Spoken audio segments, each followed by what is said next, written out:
വരൻ ശരിക്കും നാളെ മുതലാ നമ്മൾ ജീവിക്കാൻ തുടങ്ങുന്നത് അല്ലേ?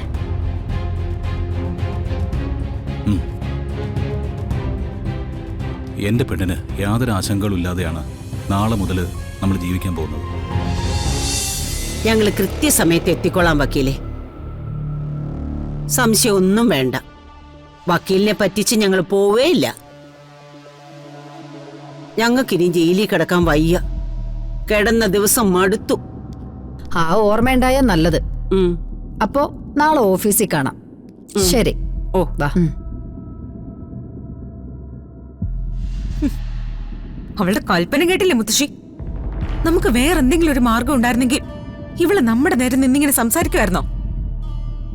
നാട് മുഴുവൻ നമ്മളെ ചീത്ത പറയുന്നതല്ലേടി.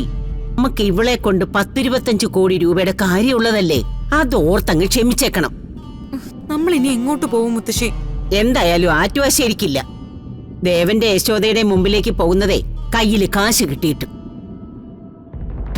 അങ്ങനെയാണെങ്കിൽ ഇന്ന് നമുക്ക് ഏതെങ്കിലും ഹോട്ടലിൽ തങ്ങാം. നാളെ എഗ്രിമെന്റ് ഒപ്പിട്ടതിന് ശേഷം ആറ്റുവാശ്ശേരിയിലേക്ക് പോവാം.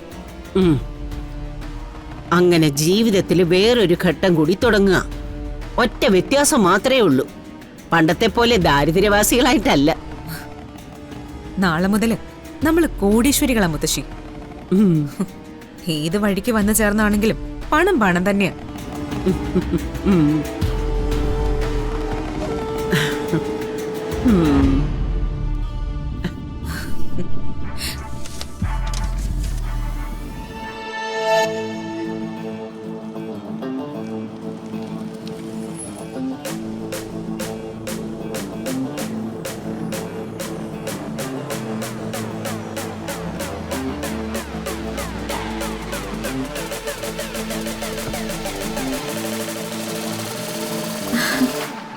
എന്റെ കൃഷ്ണ, ഈ കാർ എന്ത് ഭംഗിയാ!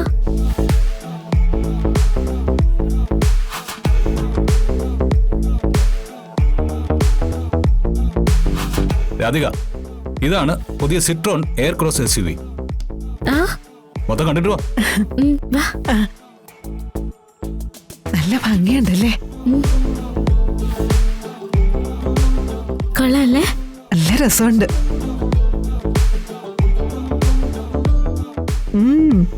ഗംഭീരം ആണോ? എന്നാലേ ഇതിന്റെ ഉൾഭാഗം അതിലും ഗംഭീരമാണ്. വാ, നമുക്ക് റൗണ്ട് പോയിട്ട് വരാം. വാ മുത്തശ്ശി.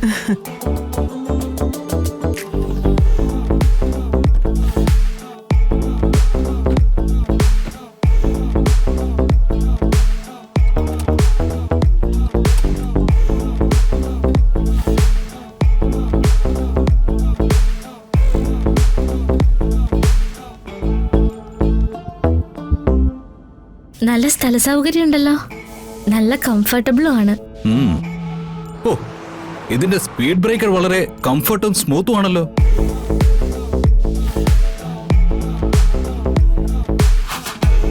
ഈ കൊടും വേനലില് സിട്രോൺ എയർ ക്രോസ് SUVയിൽ യാത്ര ചെയ്യുമ്പോ ചൂടൊട്ടും അറിയുന്നേ ഇല്ല. അത് മാത്രമല്ല, ഇതില് ക്യാര എന്ന പേരുള്ള ഒരു AI പാനൽ ഉണ്ട്. നമുക്ക് നമ്മുടെ സ്വന്തം ഭാഷയിൽ കാറിനോട് സംസാരിക്കാം. ഓ, അതൊക്കെയുണ്ടോ? ക്യാര, what is the temperature? പുറത്ത് താപനില 37 ഡിഗ്രി സെൽഷ്യസ്, അകത്തെ താപനില 14 ഡിഗ്രി സെൽഷ്യസ്. പിന്നെ നമ്മുടെ ഈ കാറിന് 3rd റോ സീറ്റ് കൂടി ഉണ്ട്. ഇത്രയും പ്രീമിയം ലുക്കുള്ള കാറിന് നല്ല വിലയാവില്ലേ? സത്യത്തില് ഈ സെഗ്മെന്റിലെ ഏറ്റവും അഫോർഡബിൾ ആയിട്ടുള്ള SUV ആണിത്.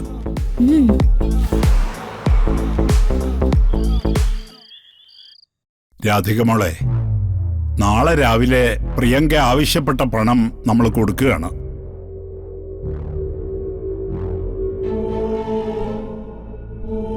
അത് കഴിഞ്ഞാൽ നിങ്ങളുടെ ജീവിതത്തിൽ നിങ്ങളെ ശല്യപ്പെടുത്താൻ ആരും ഉണ്ടാവില്ല.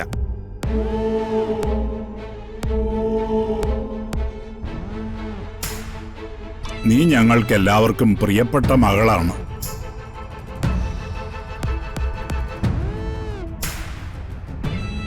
കണിമംഗലത്തിന്റെ ഐശ്വര്യമായ നിന്നെ ഒരു നിമിഷം പോലും വേർപിരിഞ്ഞിരിക്കാൻ ഞങ്ങൾക്കാർക്കും സാധിക്കില്ല എന്നതാണ് സത്യം.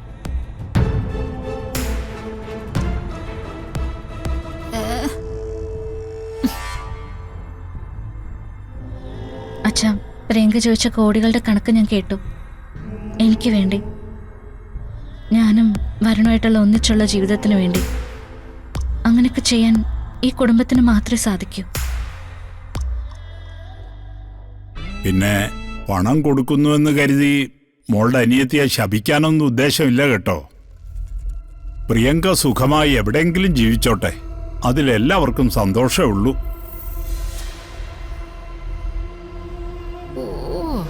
മോളെ, നീ ചിരിച്ചും കളിച്ചും ഒക്കെ നമ്മുടെ ഇടയിൽ നടക്കുന്നുണ്ടെങ്കിലും അതിനിടയിൽ മനസ്സിൽ സൂക്ഷിക്കുന്ന വേദന ഞങ്ങൾക്ക് മനസ്സിലാവും. അത് മാറ്റേണ്ടത് ഞങ്ങളുടെ ഉത്തരവാദിത്വമല്ലേ? മുത്തശ്ശി, മോളെ, നാളത്തെ ദിവസം ഒന്ന് കഴിഞ്ഞു കിട്ടിയാല് എല്ലാവരുടെ മനസ്സും ഒന്ന് ശുദ്ധിയാവും. എന്നിട്ട് വേണം മോളെ എല്ലാ ശാപങ്ങളും ആട്ടി അകറ്റിയ സന്തോഷത്തോടെ ഈ കുടുംബത്തിനൊന്ന് സന്തോഷിക്കാൻ. വരുൺ, എന്റെ കൂടെ ഒന്ന് വരുമോ?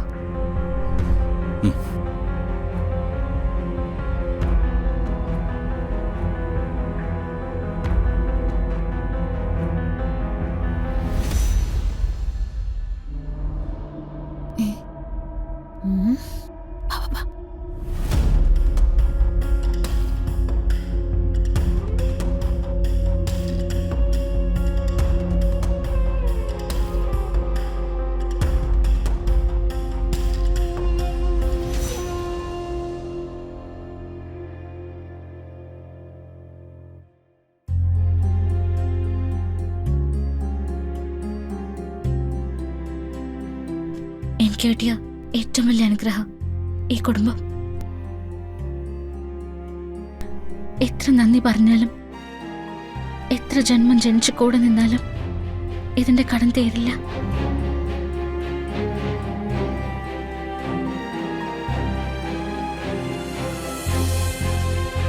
ഈ കുടുംബത്തിൽ എല്ലാവർക്കും അങ്ങയുടെ അനുഗ്രഹം ഉണ്ടാവണം.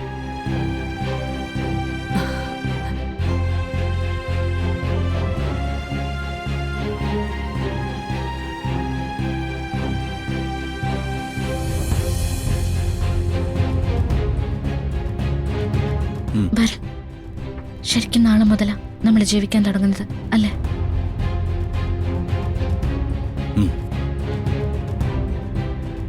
എന്റെ പെണ്ണിന് യാതൊരു ആശങ്കകളും ഇല്ലാതെയാണ് നാളെ മുതൽ നമ്മൾ ജീവിക്കാൻ പോകുന്നത്.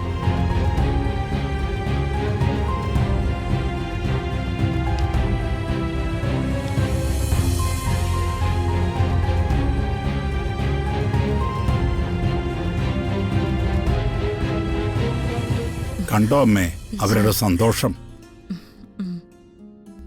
ഇതിനു വേണ്ടി എത്ര വില കൊടുത്താൽ എന്താ? പ്രിയങ്കയ്ക്ക് കൊടുത്തതിന്റെ 1000 ഇരട്ടി ദൈവം അവന് കൊടുക്കും. അവന്റെ കഠിനാധ്വാനത്തിനുള്ള കൂലിയായിട്ട്.